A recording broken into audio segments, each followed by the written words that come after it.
sini saya akan menjelaskan tentang komunikasi vertikal. Komunikasi vertikal salah satu jenis komunikasi yang sering ditemukan dalam suatu organisasi maupun perusahaan.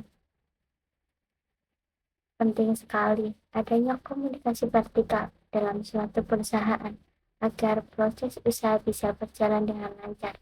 Karena komunikasi vertikal adalah kunci komunikasi yang tepat dan juga akan membantu melancarkan proses bisnis dalam suatu perusahaan.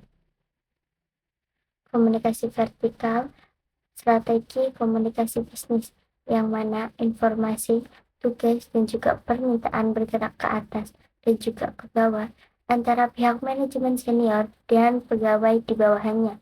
Komunikasi vertikal memiliki paduan yang ketat untuk diikuti dan menawarkan setiap pegawai di level apapun.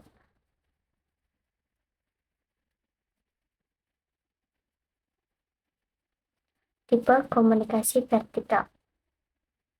Riset penemuan baru, atau penemuan baru selama proses bisnis berlangsung, maka komunikasi vertikal yang terjadi adalah dari bawah ke atas. Pegawai boleh mempresentasikan hasil kepada jajarannya, manajer senior untuk kepentingan perusahaan. Selanjutnya, hasil presentasi akan disampaikan kepada jajaran yang lebih senior. Selanjutnya, instruksi merupakan salah satu tipe komunikasi vertikal yang terjadi dari atas ke bawah.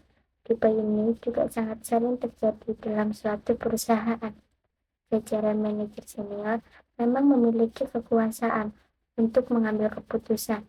Selanjutnya, informasi tersebut akan disebarkan ke jajaran yang ada di bawahnya sebagai instruksi. Laporan kinerja dilakukan secara rutin. Ini merupakan tipe komunikasi berjalan dari bawah ke atas.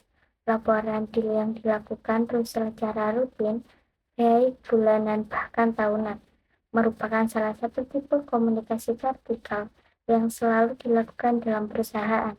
Tipe komunikasi ini memudahkan jajaran senior untuk mengetahui keadaan perusahaan dan mengatasi masalah sebelum menjadi besar.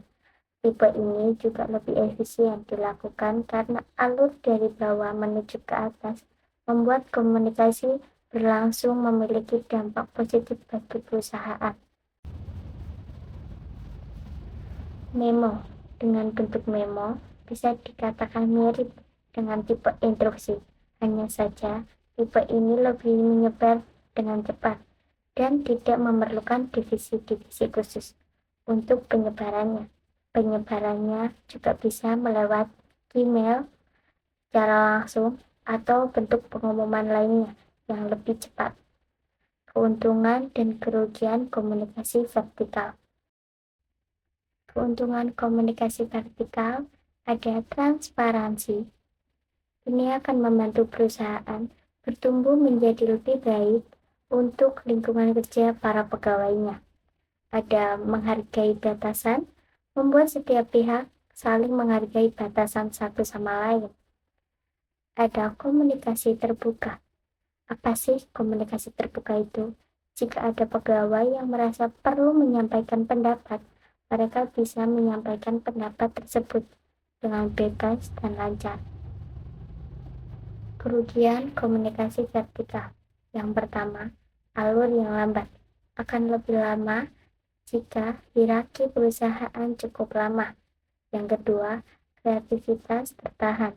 Ini bisa merugikan perusahaan jika pihak perusahaan tidak memikirkan solusi untuk kerugian ini agar proses komunikasi lebih cepat. Ketidakseimbangan kekuasaan ini yang merugikan komunikasi vertikal dalam perusahaan. Misinformasi yang terjadi terlalu sering dapat merugikan perusahaan. Jadi, perlu diperhatikan dengan seksama berbagai komunikasi berlangsung dan dipastikan jelas dan tepat.